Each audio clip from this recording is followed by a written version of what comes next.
Hello. So, we've read chapter 1 and we had left with James standing at the bottom of the garden looking out from the fence at all of the world in front of him where he wasn't allowed to go because of his two mean aunts. I wonder if you can remember what the two mean aunts were called. That's right. So we've got Aunt Spiker and we've got Aunt Sponge, and we'll find out more about them later on in the story. So this is chapter 2. So, after James Henry Potter had been living with his aunts for 3 whole years, there came a morning when something rather peculiar happened to him. And this thing, which, as I say, was only rather peculiar, soon caused a second thing to happen, which was very peculiar. And then the very peculiar thing, in its own turn, caused a really fantastically peculiar thing to occur. It all started on a blazing hot day in the middle of summer. Aunt Sponge, Aunt Spiker and James were all out in the garden. James had been put to work as usual. This time he was chopping wood for the kitchen stove. Aunt Sponge and Aunt Spiker were sitting comfortably in deck chairs nearby, sipping tall glasses of fizzy lemonade and watching him to see that he didn't stop work for one moment.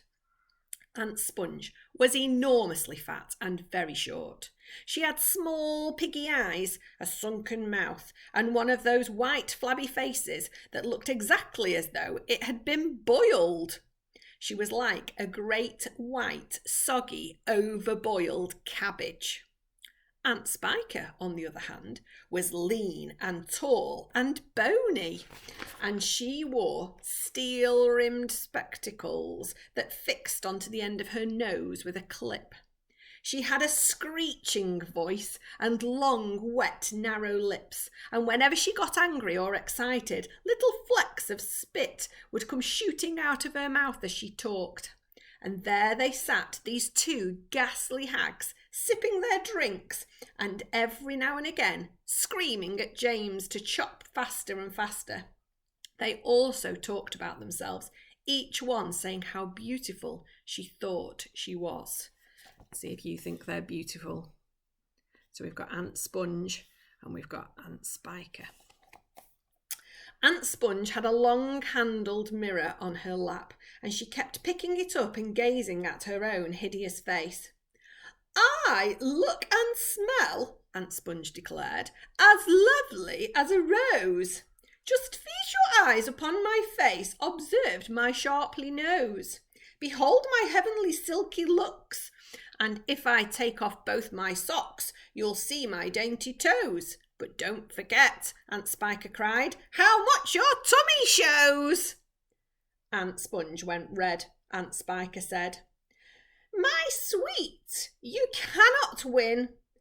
Behold my gorgeous curvy shape, my teeth, my charming grin. Oh, beauteous me, how I adore my radiant looks, and please ignore the pimple on my chin."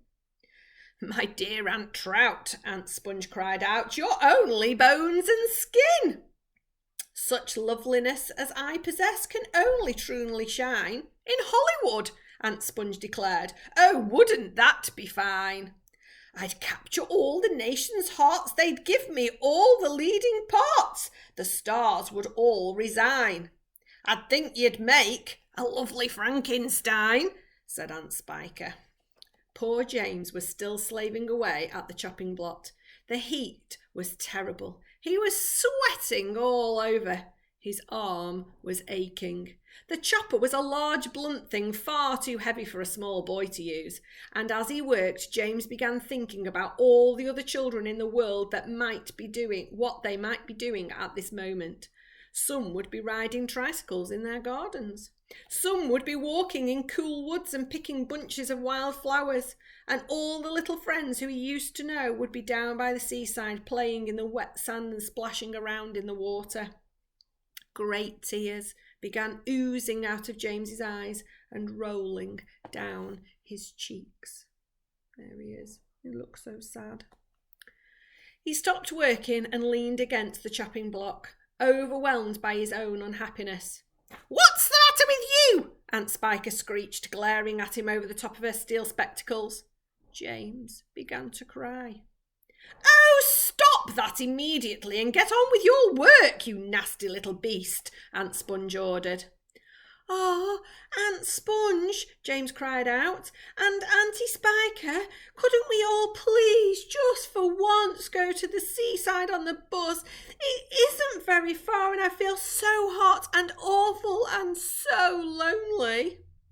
Why, you lazy, good-for-nothing brute, Aunt Spiker shouted.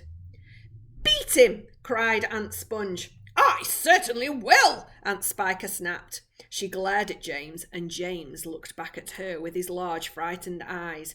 I shall beat you later on in the day when I don't feel so hot, she said. And now get out of my sight, you disgusting little worm, and give me some peace. James turned and ran. He ran off as fast as he could to the far end of the garden, and he hid himself behind that clump of dirty old laurel bushes that I mentioned earlier on. Then he covered his face with his hands and he began to cry and cry. Now that's a really sad place to stop, but that's the end of chapter 2. So I will see you again soon for chapter 3.